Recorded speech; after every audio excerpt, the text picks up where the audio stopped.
ये वीडियो बनाते हुए मुझे अंदर से इतना गंदा महसूस हो रहा है कि मैं बता नहीं सकता। भाई साहब जरा एक सेकंड के लिए सोचो कि तुम्हारी एक बहन है जिसका रेप हो जाता है। ऑफेंड बिल्कुल मत होना, क्योंकि अभी जो तुम सुनने वाले हो वो सुन के तुम्हारा दिमाग फट जाएगा। तुम्हारी वो बहन किसी तरह रेप सर्वाइव कर लेती है और वो हिम्मत जुटाकर पुलिस स्टेशन जाकर केस फाइल करती है और फिर उसे मेडिकल एग्जामिनेशन के लिए हॉस्पिटल ले जाया जाता है और वहां पर डॉक्टर अपनी 2 उंगलियां उस लड़की के प्राइवेट पार्ट्स में डालता है। रेप प्रूफ करने के लिए नहीं, बल्कि ये प्रूफ करने के लिए कि वो लड़की वर्जिन थी या फिर नहीं, क्योंकि इंडिया का सिस्टम मानता है कि अगर वो सेक्सुअली एक्टिव थी तो शायद उसने कंसेंट दिया होगा। और अगर रिजल्ट में वो लड़की हैबिचुएटेड टू सेक्स प्रूव हो गई तो डिफेंस लॉयर कोर्ट में कहता है कि देखो ये तो ऑलरेडी सेक्सुअली एक्टिव थी, इसका कैरेक्टर ही ऐसा है। और कई बार रेपिस्ट बाइज्जत बरी हो जाता था। ये 1990s का तरीका था इंडिया में रेप केसेस को इन्वेस्टिगेट करने का, लेकिन 2013 में जाकर सुप्रीम कोर्ट ने इसे अनकॉन्स्टिट्यूशनल डिक्लेयर कर दिया था और इस पर ऑफिशियली बैन लगा दिया था। लेकिन फिर जन साहस नाम के एक एनजीओ ने 200 से ज्यादा रेप ट्रायल्स के कोर्ट रिकॉर्ड्स को स्टडी किया और पता लगा कि बैन होने के बाद भी 80% केसेस में ये 2 फिंगर टेस्ट किया जा रहा था। चेन्नई के अंदर 2016-17 में 180 रेप केसेस थे, लेकिन बैन होने के बाद भी सब सर्वाइवर्स के ऊपर यह टेस्ट किया गया था। उसके अंदर 14 साल की एक बच्ची भी शामिल थी।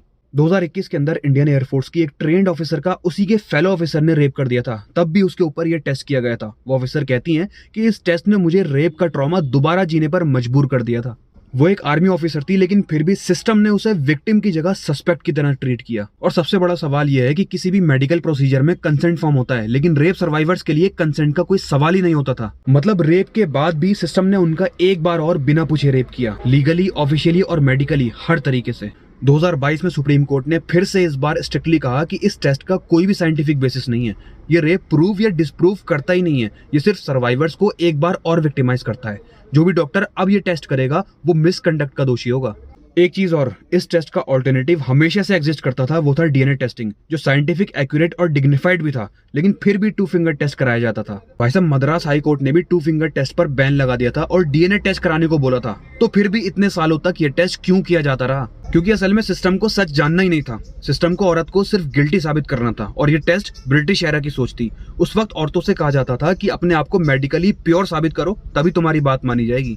भैया हम ब्रिटिशर्स को उनके लॉज के लिए गाली देते हैं, लेकिन उनके जाने के सालों बाद तक भी उन्हीं की सोच से रेप सर्वाइवर्स को जज करते रहे। ये सिर्फ एक मेडिकल टेस्ट की बात नहीं है, ये उस सिस्टम की बात है जो पहले कहता है कि औरत झूठ बोल रही है और अगर वो सच में विक्टिम है तो फिर भी उसे प्रूव करने को कहा जाता है। Think about it.